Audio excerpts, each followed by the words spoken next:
In the 1970s, the US faced three major waves of inflation, with inflation reaching as high as 15%. Each wave led to a significant stock market decline, with US stocks falling by over 20% in each episode. Fast forward to today, and inflation is becoming a concern once again.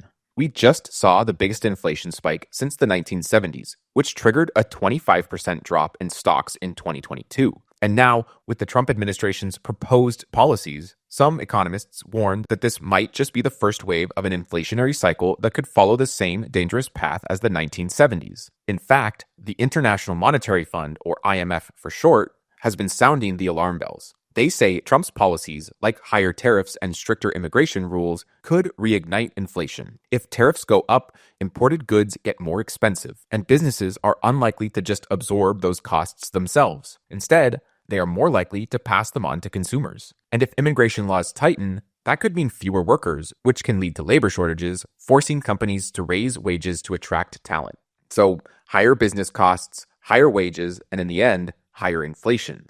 But it could be that the IMF is focusing too much on Donald Trump's policies and not enough on what the Federal Reserve, the US central bank, is doing. The Fed has a huge influence on inflation, and today it is doing something quite different to what it was doing in the past inflation episodes. Let's take the early 1970s, for example, a period that is well known for high levels of inflation. Back then, the Fed began raising the Fed funds rate quite aggressively as it saw inflation start to trend higher between 1972 and 1974, going from around 2% to over 12%. But once inflation showed signs of slowing down, the Fed started cutting rates pretty quickly. In fact, throughout 1975 and 1976, the Fed kept rates below the inflation rate. And this is extremely important to note because many academics believe that this was the ultimate cause for the devastating inflationary wave that followed and took inflation all the way back up to 18%. In fact, we saw a similar setup in 2022 when the Fed funds rate was below the inflation rate, also preceding a big spike in inflation. This phenomenon, when Fed funds rate is lower than inflation, is what's called negative real interest rates, and it actually helps stimulate economic activity through cheap borrowing,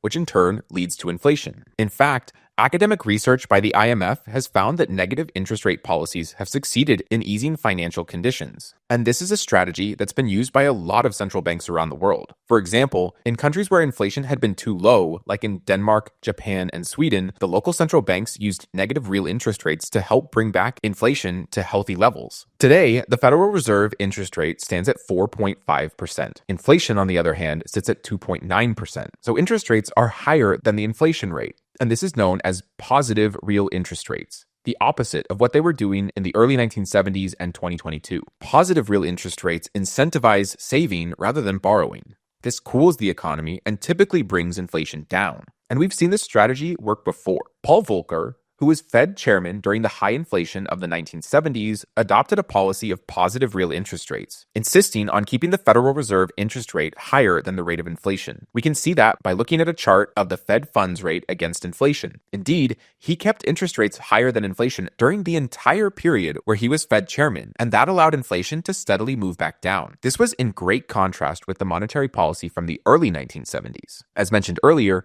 low interest rates back then set the stage for higher levels of inflation. Today's monetary policy looks more similar to the one from Paul Volcker than the one in the early 1970s. So even if the IMF is right about Trump's policies being inflationary, it seems the Fed is in a good position to manage this risk. With positive real interest rates today, it could be that the Fed is still putting downward pressure on inflation. And one of the signs of this downward pressure on inflation can be seen through the housing market. Housing, of course, plays a major role in inflation. If we break down the different components that make up government inflation numbers, we see that housing alone makes up around 45% of the Consumer Price Index, CPI, making it the largest single component of inflation data by a large margin. And that makes sense because housing is one of the biggest expenses for most households. When home prices and rents rise, it directly impacts the spending patterns of most people. Following the pandemic in 2020, home prices rose substantially, contributing to the higher levels of inflation. But since the second quarter of 2022, when real interest rates turned positive,